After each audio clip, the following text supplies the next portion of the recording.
दोस्तों, ये कहानी है एक ऐसे राजा की जो भगवान का बहुत बड़ा भक्त था।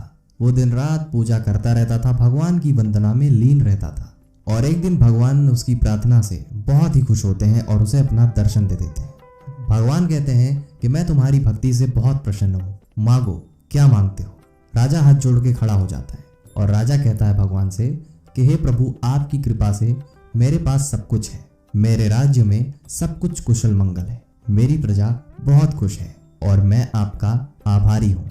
मुझे कुछ नहीं चाहिए, बस मेरी एक इच्छा है कि आप जैसे मुझे दर्शन दिए हैं वैसे मेरी प्रजा को भी दर्शन दीजिए। वो लोग बहुत ही अच्छे हैं, आपको पाके वो धन्य हो जाएंगे।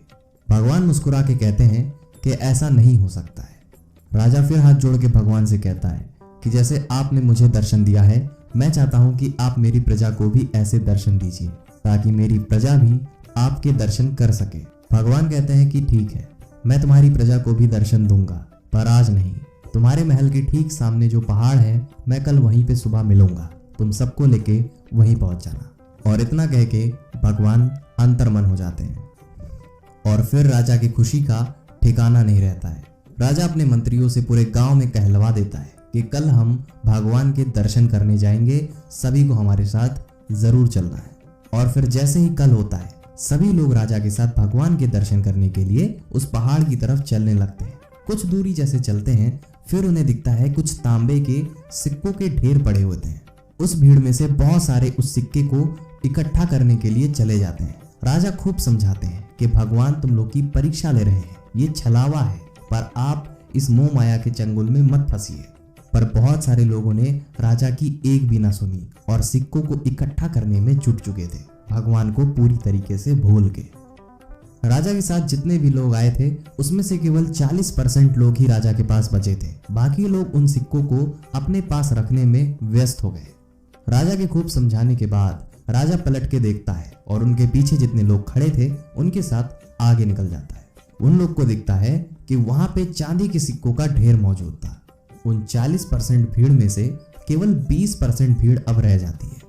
जितने भी लोग उन चांदी के सिक्के को इकट्ठा कर रहे थे, राजा ने उन्हें खूब समझाया, लेकिन वो लोग भी नहीं समझते हैं, भगवान को भूल चुके थे। और फिर राजा पीछे पलट के देखता है तो बचे जितने 20% लोग थे, राजा कहते हैं कि तुम लोग बड़े श्रद्धालु लगते हो, भगवान तुमसे अवश्य मिलेंगे, चलो मेरे साथ। और इतना कह के राजा उनके साथ फिर आगे बढ़ जाते हैं।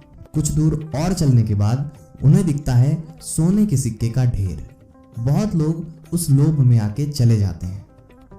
राजा के साथ जो मंत्री सिपाही भी थे, वो लोग भी उन सोने के सिक्के को रखने के लिए चले गए थे। अब केवल राजा के साथ उनकी रानी थी और राजा थे। राजा रानी से कहते हैं कि कैसे लोग हैं इस दुनिया में जो भगवान को छोड़ के इस मोह माया के चक्कर में फंसे हुए हैं। और इतना कह के राजा अपनी पत्नी के साथ आगे बढ़ जाते हैं। और कुछ दूर आगे चलने के बाद वे देखते हैं हीरे मोती के बहुत सारे ढेर मौजूद थे। और उन हीरों को देख के रानी का मन भी विचलित हो जाता है और उन हीरों के पीछे रानी भी चली जाती है उन सबको अपना बनाने के लिए। राजा फिर अकेला ही जाता है भगवान के दर्शन करने के लिए। और उसके बाद राजा अकेले ही चला जाता है बिना किसी की परवाह किए भगवान से मिलने। राजा जब उस पहाड़ पे पहुंचता है तो भगवान भी पहले से वहां मौजूद रहते हैं। भगवान भी राजा से कहते हैं कि कहाँ है तुम्हारी जनता, कहाँ है तुम्हारे लोग जो मेरे दर्शन करने के लिए आने वाले थे, जिन्हें तुम लाने वाले थे। राजा का सिर शर्म से झुक जाता है और राजा हाथ जोड़ के भगवान से कहता है, हे प्रभु, मुझे माफ कर दीजिए।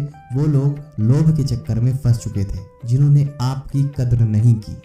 फिर भगवान हंसते हुए कहते हैं कि तुम मुझसे माफी मत मांगो, इसीलिए मैं तुमसे कह रहा था कि मैं हर किसी को नहीं मिलता, जो मुझे दिल से याद करता है मैं उसे ही मिलता हूँ। जो भी व्यक्ति संसार में मोह माया के पीछे भागता है वो कभी मेरे दर्शन नहीं कर सकता है। दोस्तों, आज के लिए बस इतना ही था। उम्मीद करते हैं आपको ये कहानी पसंद आई होगी। ऐसी और वीडियो आगे भी पाना चाहते हैं तो आप हमारे YouTube चैनल को सब्सक्राइब भी कर सकते हैं। अगर आप ये वीडियो Instagram पे सुन रहे हैं और अगर आपने हमारे पेज को फॉलो नहीं किया है तो जरूर फॉलो करिएगा। मिलते हैं किसी और वीडियो में। अभी के लिए शाइनिंग ऑफ मोटिवेशन लाइव।